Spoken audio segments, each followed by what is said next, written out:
introduction. I've been looking forward to this. So what I'm going to do this evening is I'll have a slideshow presentation, and I will do a reading of about a page from my book, and then we can open this up for questions. All right, so we're ready to go. Annie McKay unlocks school nurses past. Thank you. Next slide. Yeah, so Annie McKay was the first school pioneer in Massachusetts. And this is a picture of her given to me by her family. It's also on the cover of my book. Next slide.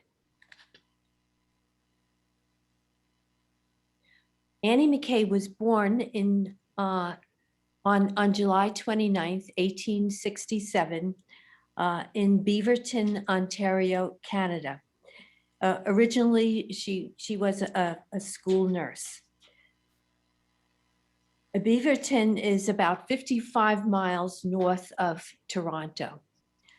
Originally, she was a school teacher.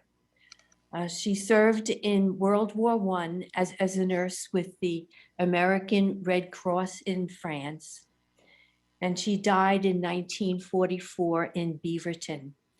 She returned many times to Beaverton to care for ailing siblings. Next slide, please.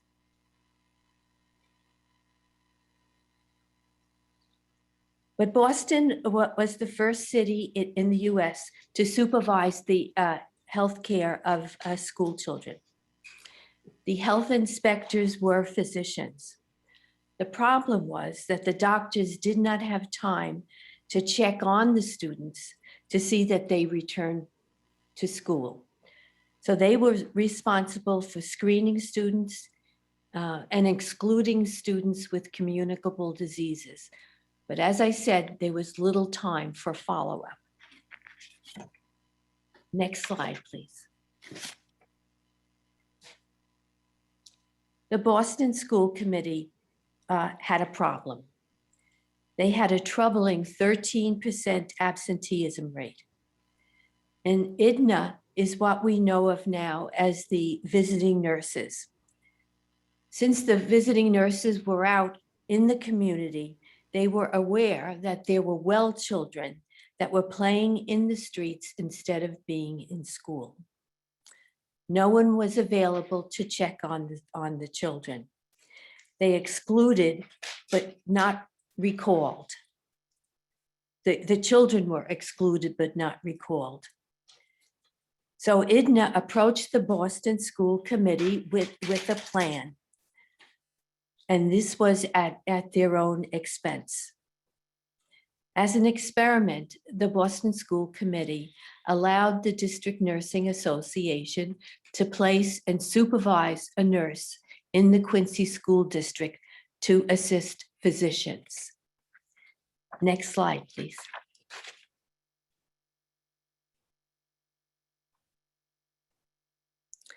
So IDNA selected Miss Annie McKay, in their own words, one of our most experienced nurses, on December 6, 1905, which was the first day that she started. And she was placed in the South End area of Boston, which was one of the poorest areas of Boston at that time. She had started working for IDNA in 1901. Next slide, please. These are Annie McKay's credentials. She was one of 53 applicants admitted out of 647 applications to the Toronto General Hospital School of Nursing. She was 24 years old at the time. As I said, she had been a school teacher previously. After graduating from Toronto General Hospital, she took additional courses. And the Victorian Order Training School was one of the courses that she took. And this taught her how to make home visits and carry out nursing duties in the home. After she graduated, she worked for the Victorian Order for 2 years. Then after that, she decided she would do a little traveling, and she traveled to Women's Hospital in New York, where she took another course. After that, perhaps she wanted to check out Boston. Maybe that was closer to her home in Canada. So she took a course at the Massachusetts Charitable Eye and Ear Infirmary in Boston, and we know it now as Mass Eye and Ear.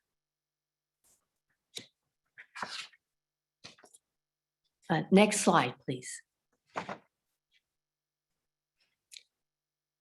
Her assignment was with 3 schools in the South End: the Josiah Quincy School, the Andrews School, and the Way Street School. The Josiah Quincy School on Tyler Street is still standing, and it's used by the community for functions. But these schools were in an area called the New York Streets. They were called like Albany Street and Genesee Street. They later added an after-school program to her assignment. But these schools were in an area with a lot of tenements, and people were crowded together. There was poor sanitation. In some buildings, there were no bathing facilities. Most of the people were immigrants.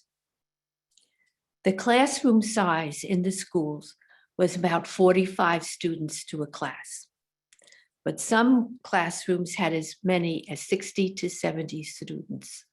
So they were all packed in one room. Whatever you had was spread to everybody else. Next slide, please.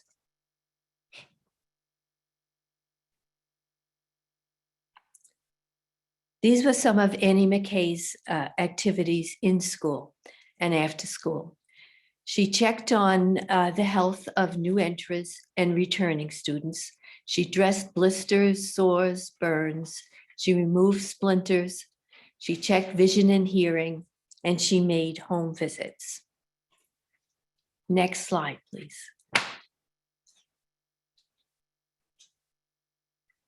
Now, after 8 weeks on the job, she had 215 encounters with students in school and made 576 home visits.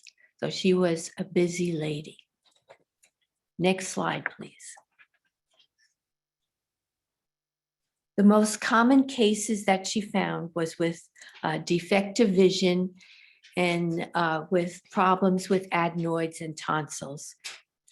In 3 months' time, over 70 children were fitted with prescription eyeglasses. Now, if you know that if students can't see the board and they can't hear what the teacher is saying, they'll soon lose interest in school. In 10.5 months, she saw 1,244 cases in school, gave 3,380 treatments, and made 1,573 home visits. Next slide, please.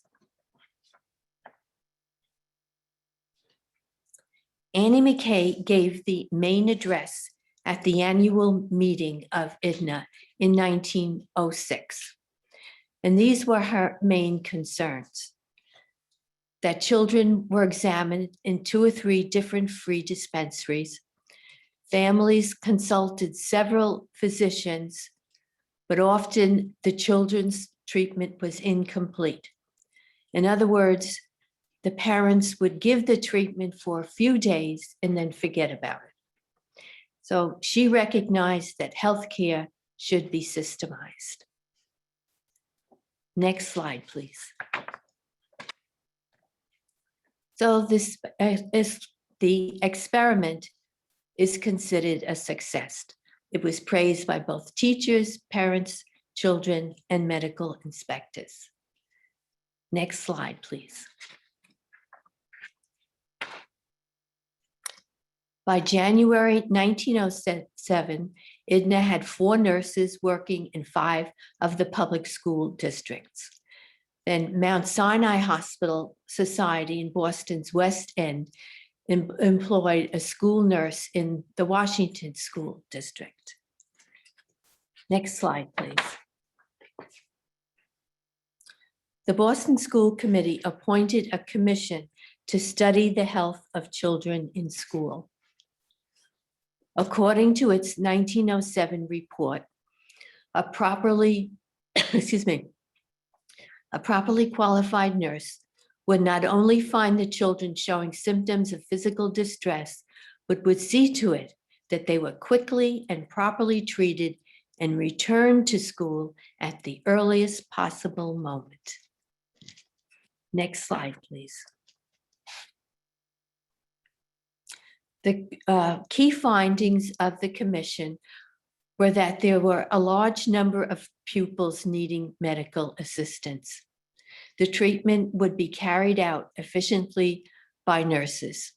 They advocated home visits to teach and advise the parents, and that competent trained nurses be appointed to supplement the work of the medical inspectors. Next slide, please. So the Boston School Committee accepted the recommendations of the commission. And in 1907, Boston passed a law appointing nurses to school. So by September 1907, then, Boston employed their own nurses, and they appointed 34 nurses and a nursing supervisor. The picture to the right is a group of the Edna nurses walking to their district headquarters on Chester Square. Now, Chester Square is off Mass Ave, or Massachusetts Avenue, and that is between Shawmut Avenue and Tremont Street. And that building is still there also. But it's interesting to note that none of the Edna nurses chose to join the BPS nursing program. Perhaps it was because the BPS required them to take a test, and also that the pay scale was lower than what they were making. At the time, teachers were required to take a test in the subject that they were teaching. And whatever was required and expected of teachers was expected of school nurses also. Next slide, please.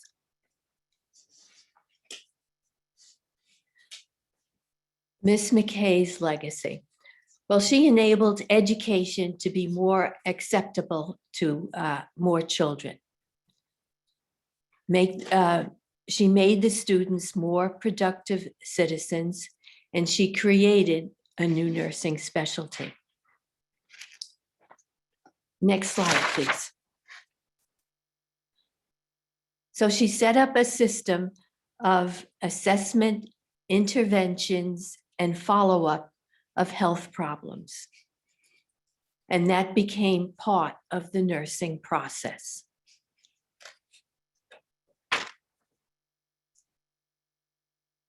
And that's the end of my, well, next slide.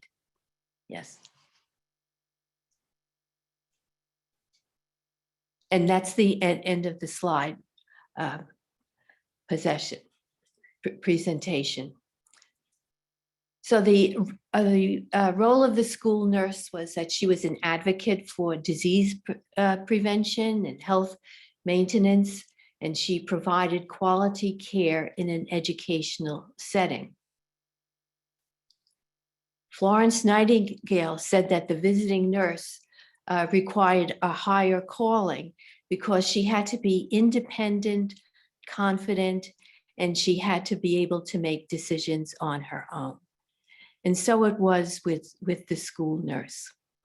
The school nurse didn't have anyone to call or ask for help in the next room. She was on her own. She had to make the decisions on her own and be confident in those decisions. The problems that the school nurses faced were three. They felt that they didn't get respect and recognition as an equal professional. Also was pay equity and the 5-day work week. The Boston school nurses were required to graduate from either a 2 or 3 year hospital program. Now, people don't realize it, but early school teachers only had 2 years training post high school also. And then pay equity. Excuse me. They wanted to be on, excuse me, while I get some water. They wanted to be on the same pay scale as elementary school teachers. Now, the salaries in 1907 was school janitors received an annual salary of $1,620. The elementary school teacher received $972, which was lower than the school janitors, and the school nurse was offered $648. It wasn't until 1948 to 1951 that school nurses and elementary teachers received the same starting salary. That's not the maximum, that's the starting salary. And it wasn't then until 1948 that elementary teachers and middle school teachers received the same starting salary. And male and female intermediate teachers received the same salary. Prior to that, there was a difference in the salary between men and women doing the same job. We can compare that to California. Now, California received equal pay for equal work, and listen to this, 1870. New York City received equal pay for equal work in 1911. And compare that to Boston, which was in 1948. Now, the reason why they give for this was that there was a coalition in Boston of Yankee and Irish Catholic conservatives that thought that women should be in the home raising children and not out working, and that men should have a higher salary than women. Now, the teachers could not work after they were married. That was another situation. The 5-day work week. They worked 5.5 days a week since the days of Annie McKay. On the Saturday that they worked until 1 o'clock, whereas the city offices closed at 12. So they were completely on their own for 1 hour. They also felt that the parents really didn't enjoy having them visit the home on Saturdays because they were too busy shopping, cleaning the house, doing errands. And so they don't think that the parents liked it. Now, also, they were reluctant to express their grievances to the superintendent, the medical director. So at one point in the 1930s, at their club, the Boston School Nurses Club, they took a vote on should they contact the Boston School Committee and write them a letter and write letters to the superintendent about the 5.5-day work week. But they took the vote and it was 9-8 not to go ahead with this plan. But this was the 1930s and it was just after the Depression, the Great Depression. So they were just happy to have a job. And people forget that. Now they donated their time. They first started donating their time to the Chelsea fire in 1908.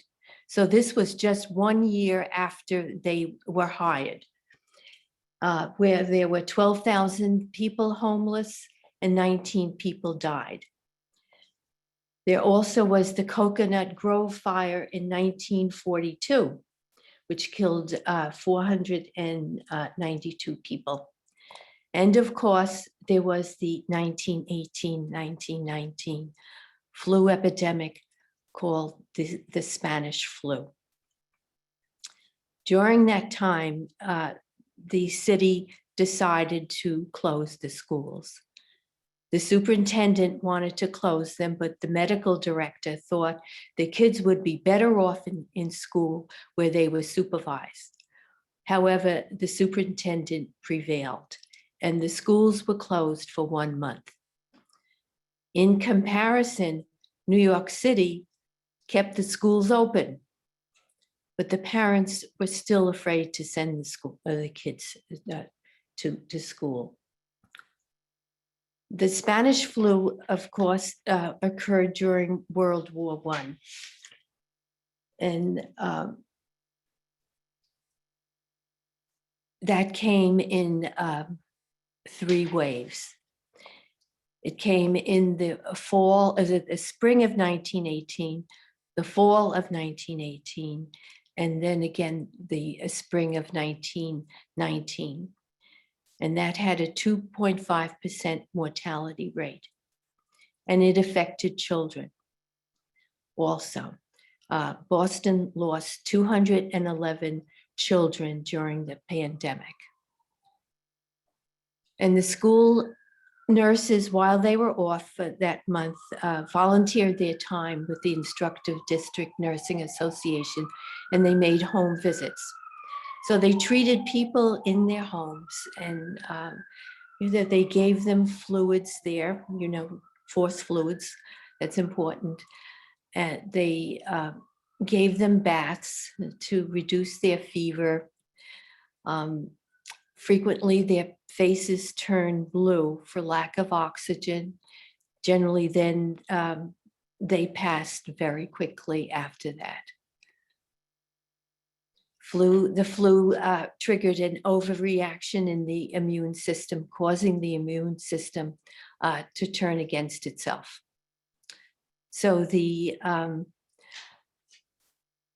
school nurses made 2,375 home visits. 15 school nurses volunteered with IDNA. And sadly, one of the nurses with IDNA died at that time. I don't know if it was one of the school nurses. 14 of the school nurses volunteered with Dr. Devine at the emergency hospital at St. John's Seminary in Brighton. They worked there for 22 days.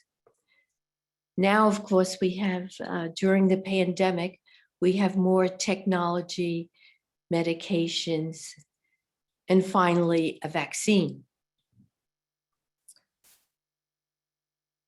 But of course, you can also compare it to the polio epidemics. At that time, they had no vaccine to fight that.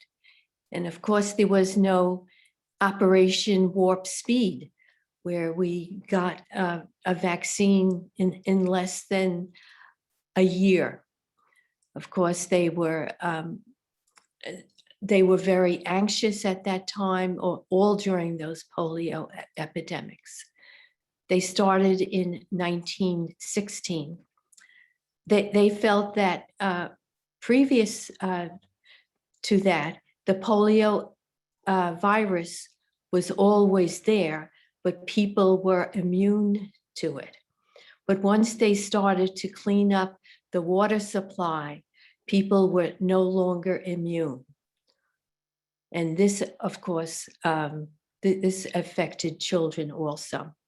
And of course, you know that Franklin Delano Roosevelt, the president, also got that, got polio, and he set up the National Foundation for Infantile Paralysis in 1938.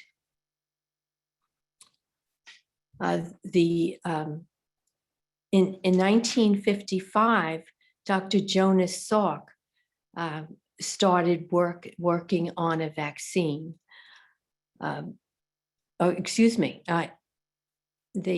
He developed the vaccine in 1955, but he started working on it at the University of Pennsylvania in 1948. And he worked on an inactivated virus. I also have a reading, if you'd like a reading. Also, I didn't mention what Annie McKay did after she worked with the IDNA, the Instructive District Nursing Association. She went to work with tuberculosis patients at Mass General Hospital. So I'd like to read you something from my book. And this is about the polio epidemics and whether to return the students to schools. So it starts out. On September 6, 1955, the Boston School Committee discussed whether to delay the opening of schools to September 22nd due to the hysteria and concern of parents. Mr. Lee, a Boston School Committee man, whom we have heard from many times regarding the fate of nurses, commented on the current state of events concerning the polio crisis and the schools. Additionally, Mr. Lee said he received 2 letters urging that schools open later. So this is Mr. Lee speaking. What impresses me is that, like almost anything else, there seem to be 2 sides to this thing. On the one side are the medical men who, according to all the newspapers, think the children are as well or better off in the unrushed, clean atmosphere of the classroom with nurses in attendance, as we have in every school district, and with a physician making daily visits and an alerted force of teachers. So that the men who have dedicated their lives to protecting the health of children seem to be on one side, saying that we might as well open. And on the other side are those whom these same medical men describe as giving way to psychological worries against the weight of evidence. I may perhaps be influenced by the situation in the West End where I live and where there have been only 2 cases of polio. I happen to know the father of one of the girls who came down with the disease. He is a close friend of mine, and I happened to walk in on him at his place of work on Sunday and heard him saying that if schools had been open during the summer, his daughter would not have had polio, and he hoped for the sake of his other daughters that school would open promptly. As I said, outside of the personal appeal of another person, a woman in the West End who is very well acquainted with people there and is very active, this was the only call I received. This woman, for her part, said it had been a hard summer with a great deal of heat in the big buildings of the West End and the crowded streets. And she hopes that schools would open on time and the kids would go back to an atmosphere where their conduct was more controlled and more serene, and where there were nurses and medical men around. The schools delayed the opening to September 22nd to alleviate the anxieties and worries of the parents.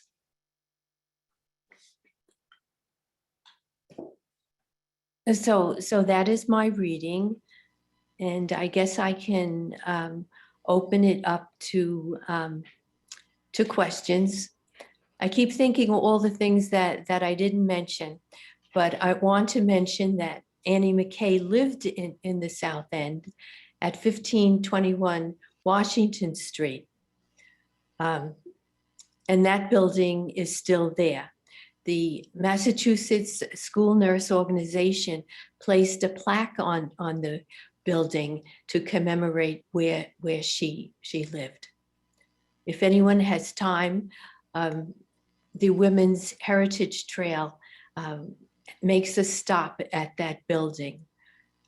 So if you have time, you can take a tour with the Women's Heritage Trail or make it over there yourself. Her family came down in 2010 to look at the plaque. Thanks very much, Dorothy. We have some questions lined up. I can read them for you. Okay. So the first one is, once the Boston School Committee hired their own school nurses, did the IDNA nurses continue? Did the IDNA? Well, yeah. Well, the IDNA nurses were the visiting nurses. They went to homes to follow up on hospitalizations, or to see people sick in their homes. Yeah. Yeah. Okay. What was, I don't think you might have answered this partially already, but what was going on in other areas of the country vis-a-vis school nursing? Did she originate the idea or borrow it? Obviously, either way, she made a contribution. Yes. Well, the first school nurse was Lena Rogers Struthers. She was the first school nurse in New York City in 1902. And she was sponsored by the Henry Street settlements on the Lower East Side of New York. Then the Los Angeles was the second city to have school nursing, and Boston was the third city in the nation to have school nursing. And Annie McKay was the first school nurse in Boston and then in Massachusetts. Okay. How did the school nurses deal with influenza and other community diseases? What were their responsibilities vis-a-vis those diseases? Well, the school nurses were the first to spot and stop a communicable disease in the schools. So when they would find a student with symptoms, they would of course send them home.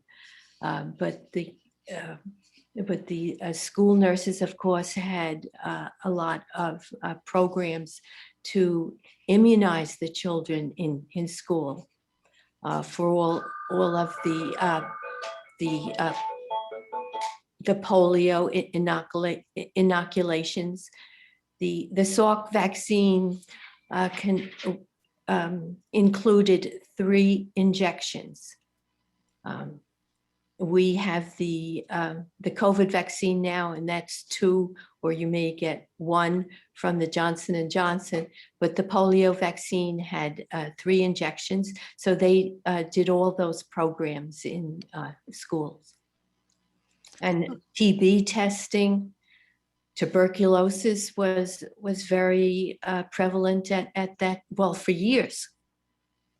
Tuberculosis was a problem. Okay. So another speaker says, thank you so much for this presentation. I received your book today and it has so much information I never knew. Some things change for school nurses and some things stay the same, still having to advocate. So that's probably true, that having to advocate. Yes, for health maintenance and disease prevention.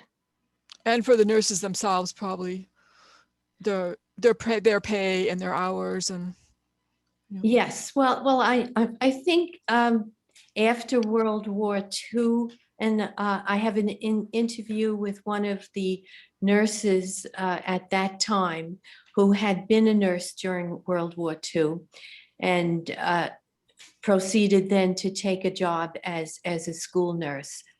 And as she said, after the nurses in World War II had so much responsibility during the war that they didn't want to return to be like the handmaiden of doctors in hospitals. So they wanted to have more responsibility themselves. And so they increased their education. A lot of them then got a BS degree in nursing. Okay. You mentioned a Mount Sinai hospital in the West End. Do you know where that was? What street? No, but that was their whole district. So the nurse was assigned to that district. Now, the reason why Edna didn't go there was because that was a major Jewish area. There were a lot of immigrants there who spoke only Yiddish, I believe. And they wanted a nurse who would be able to speak their own language. Sure. So that's why that was put there. She Okay. was put there. Were there school nurses in other parts of the country and in Canada? Did other school systems follow the program set up in Massachusetts? Oh, yes. Yeah. From that time on, they did. And actually, the first school nurse in the US, as I mentioned, Lena Rogers Struthers. Struthers was her married name. She returned to Toronto and established school nursing there. And interestingly enough, she and Annie McKay went to the same school, the Jarvis Collegiate School in Toronto. And that school is still there. That was one of the oldest schools, the oldest intermediate schools in Canada. Annie McKay was sent away from home when she was about 13 or 14, I imagine. She was doing very well in school, and there were no intermediate schools in that area. So she was sent away to school, and she boarded away from home from that time. Okay. Do you know if janitors work 12 months? Not sure. I don't know. I think they might. Okay. Yeah. Off the topic, but okay, so I think you said this, but was Boston one of the first cities to have nurses in the schools? What was happening in other cities like New York? Well, as I said, New York City did have nurses. They were the first in 1902. And I guess a group of us went down to New York. New York celebrated in 2002 the 100 years of school nursing in New York City. And at the time, a group of us from the Massachusetts School Nurse Organization went down to join that celebration. So the president of the Mass School Nurse Organization, then when we were there, asked me, well, who was this first school nurse in Massachusetts? And I didn't know, no one knew. And she asked me, that was Marcia Buckminster. So that's how I got started on trying to find out who the first school nurse was. And then to find out that actually, well, the research librarians at the Copley Square Library helped me find out where she lived through the telephone directories there. So I found out she lived at 1521 Washington Street, and I can see that building from my window. So it really related to me. I guess I related to her, because she was an immigrant, and I'm first generation American. Part of my family is originally from Scotland also. And she was adventuresome and liked to travel a lot. And so I did relate to her. So it sounds like you may have just answered the next question. What originally made you take up the topic of Annie McKay and BPS nurses? Yeah, well, at first, when I found out, who she was, and as I said, her credentials listed where she went to school. So I took a chance, and there were 4 hospitals in Toronto, and I picked out one, and I wrote to them, and I asked them if they had records of an Annie McKay going to that school, and they did, and they sent her application to me. So they sent me her original application to the school, and it said, how tall she was, what color her eyes were, and that kind of thing. Okay, thank you. So I thought I was very lucky. And at that point, then I realized that this is a person. She's a real person, not someone that was just in the book. And from there, then, I thought, well, it listed she came from Beaverton, Ontario, Canada. And the application asked what religion she was, and it said she was Presbyterian.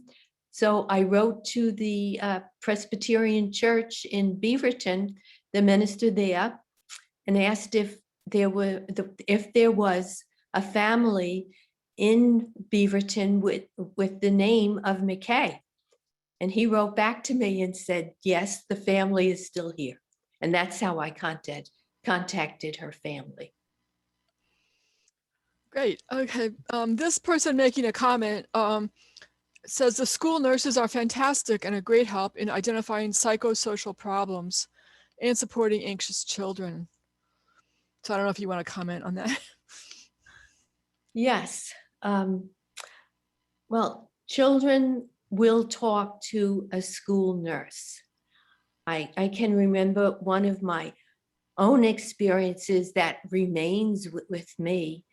And that was a student coming into my office, and he said he had a stomach ache. So, I took his temperature and, just investigated that. And he sat down, and he didn't have a fever, and he was sitting there. And then he just came out and said, my father killed my mother. And that was a shocker. And my first thought was, did it happen just this morning or last night or something? And so he started talking about that. And he was new to us. He was an 8th grader. and I was in an intermediate school, 6th, 7th, and 8th. So he hadn't been with us in 6th grade or 7th grade. So as it turns out, the poor kid was very concerned, and we investigated, and he was living with an aunt. He was an Asian student and lived around Tufts Medical Center, and had stopped seeing his psychiatrist. So, his father was in jail, and indeed the father had killed his mother. Yeah. Oh, okay. So we got him back on counseling again. Yeah. Okay. Did parents support the addition of nurses to the schools? Was there a positive reaction to their home visits? Yes, I think, at the time when Annie McKay was going out, and I guess I was a public health nurse myself years ago in New York City, so I related to her because I visited homes also. Yeah, and the new immigrants didn't even know how to cook on a stove, because many of them didn't have stoves back where they came from. They in 1905 in rural areas of where they came from, Ireland or England or something, people still cooked on open fires. I know that sounds strange to us, but that was actually the way it was. So they had to show them basic stuff, how to use a stove. So they didn't smoke all their food even. And nutrition was very important. Annie McKay always talked about that the kids came to school just after drinking one cup of coffee, a cup of coffee that had been sitting on the stove for an hour, and that's all they ate. Good nutrition was very important to her, and that's what she always stressed when she talked with parents and children. Okay. This is a comment. Teachers and school nurses are essential workers and should be vaccinated. I don't know if you want to comment on that. Well, I think everyone should get vaccinated. I guess. I wish there was more of it that the state had, to vaccinate everyone. But I'm sure that they will get their turn. I guess, yeah, maybe they meant first, vaccinated first. I don't know. It didn't say that though. But yeah. Okay, how did you learn so much of Annie McKay's story?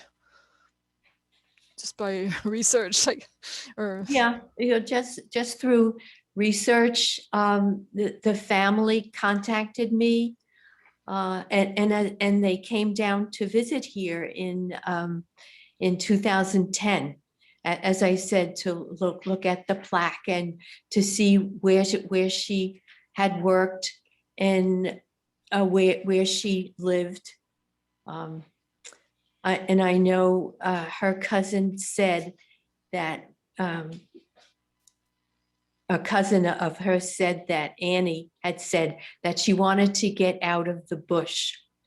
So I guess that's why she, left Toronto, came down to New York City, wanted to see what a really big city, a busy place was like, decided that it was too busy, and she came up to Boston, which is a quieter city than New York.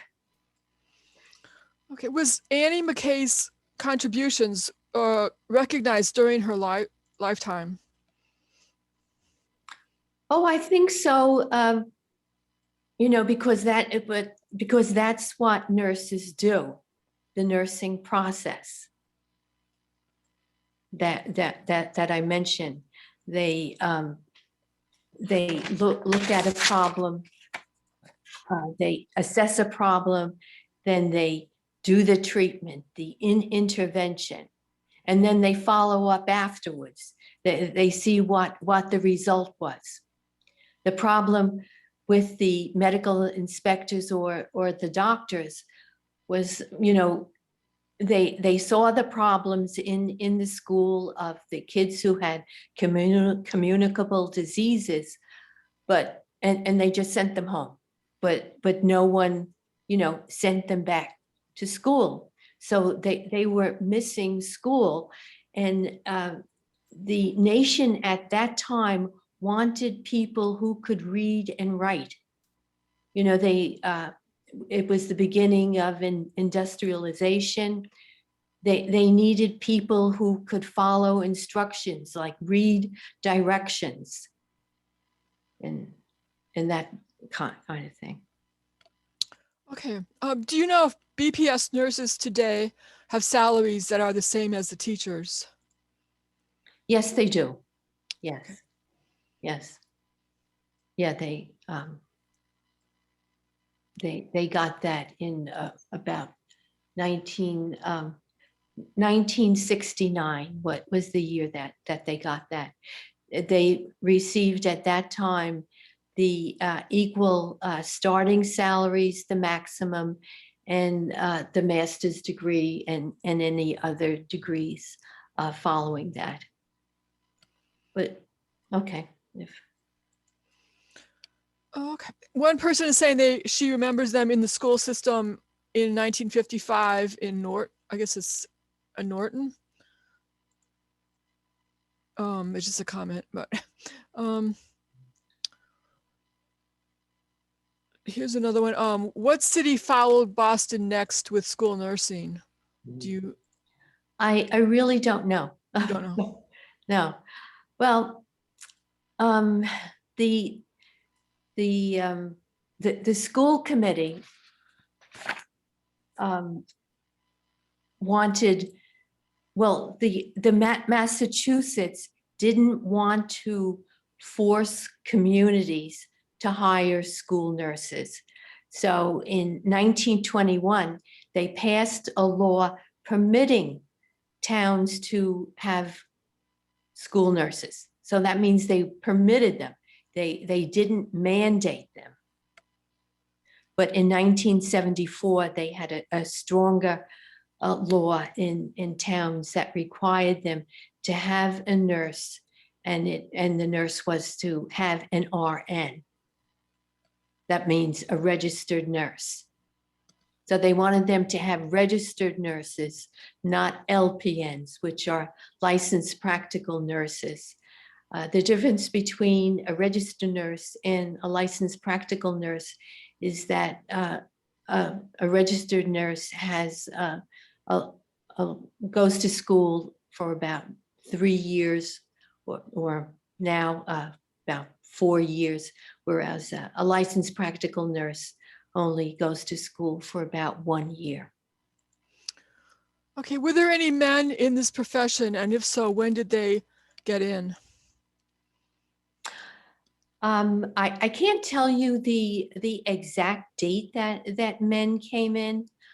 I know I mentioned in my book that Leslie Bahadosian, I know that's a hard name to spell, was one of the first male person of color in the Boston public schools. But I asked him if he was the first one, the first male nurse in the Boston public schools, and he said he thought there was someone before him, but he didn't know the person's name. Oh, okay, so that's so then there was this other question. Well, while researching your book, did you come across the name of the first African American nurse hired by the BPS? I actually called the BPS about that to find out who the first one was, but they never got back to me. Okay. And one person is mentioning that the Massachusetts School Nurse Organization has a scholarship in her name for people working toward degrees in nursing. Yes. Yes, they do. Oh, okay. Yeah. But Mary Eliza Mahoney was the first trained person of color to, and that was to be a nurse. And that was in 1879. It's just, Okay. Is this your first book that you have written? it is my first book, yes. Yeah, so I really had to learn how to write. And because as I've said, I was busy writing nursing notes. I wasn't writing a book. It was not an easy task if anyone is thinking of doing that. I think that this will be my first and only book. Okay. Yes, and it took a lot of research. It took me several years to write the book. I had to take many courses on how to write, and it's called creative nonfiction. Yeah. Did Annie have a family? No, Annie never married. No, but as I said, she came from a large family. She was the sixth of 8 children. One person is commenting that the Boston Public School nurses got the vaccination in January and teachers are coming hopefully this month. So that's good.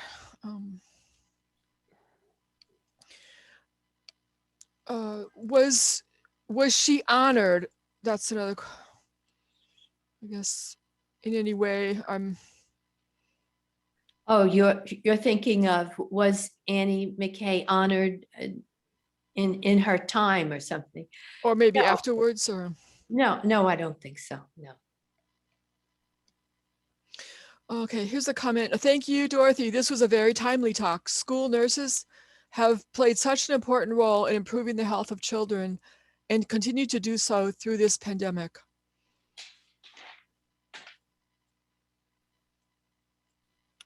Okay. And here's another comment. In many cities and towns in Massachusetts, school nurses work for the public health department or town, and the salaries are much lower than the teacher, custodian, or secretaries.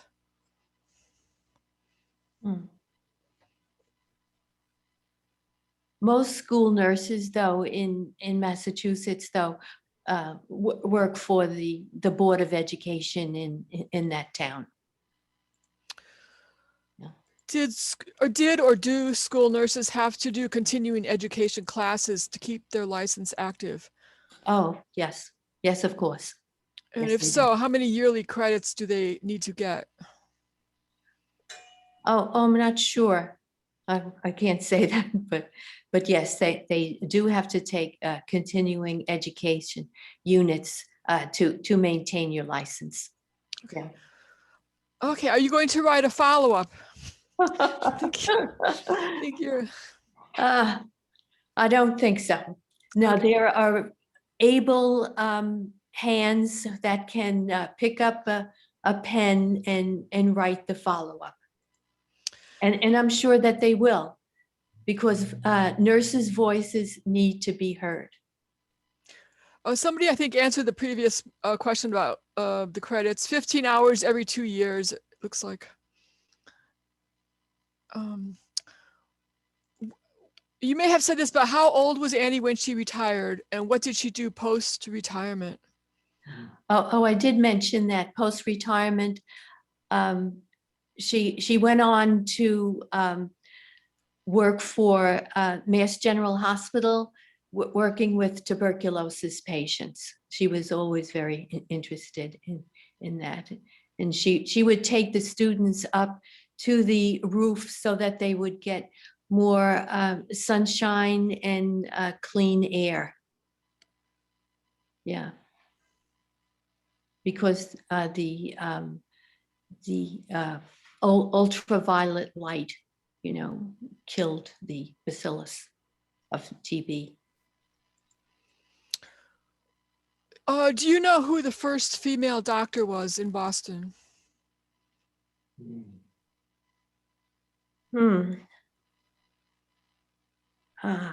I don't.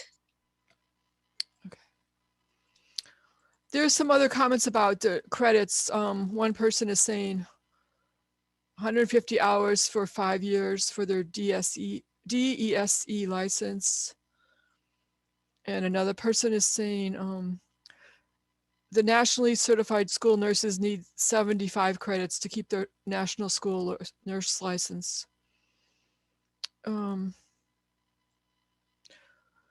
Here's another one.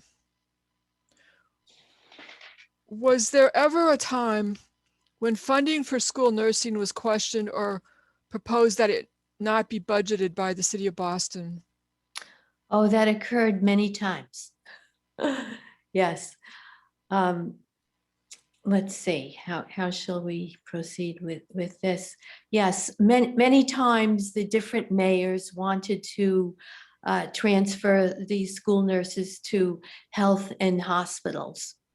I think one way that school nurses could be funded was if they could charge for the treatments that they do in school. For instance, when they help a student with a diabetic pump, that requires a certain set of skills and knowledge. Now, if that was done in a doctor's office, the doctor would charge for that, and he would get Medicaid reimbursement, the doctor or the nurse in the doctor's office. Now, that would help if nurses were able to do something like that in school. They are able to do that in school, but the money goes to directly to the city. So if that went directly to the Department of Education, that could be used to fund school nurses. Okay, thank you so much, Dorothy. I think most of the other questions are duplicates. The people can buy your book at bostonschoolnursing.com. Is that right? Yes, they can go on that will lead them to my website. If they would like an autographed copy, they can contact me, and I'd be happy to make some arrangements with them. Great. One person is commenting that the first female African-American doctor was Rebecca Crumpler. She graduated from the Women's Medical School in 1862. I don't know. And the book can be ordered on Amazon. Okay. Great. Let me see.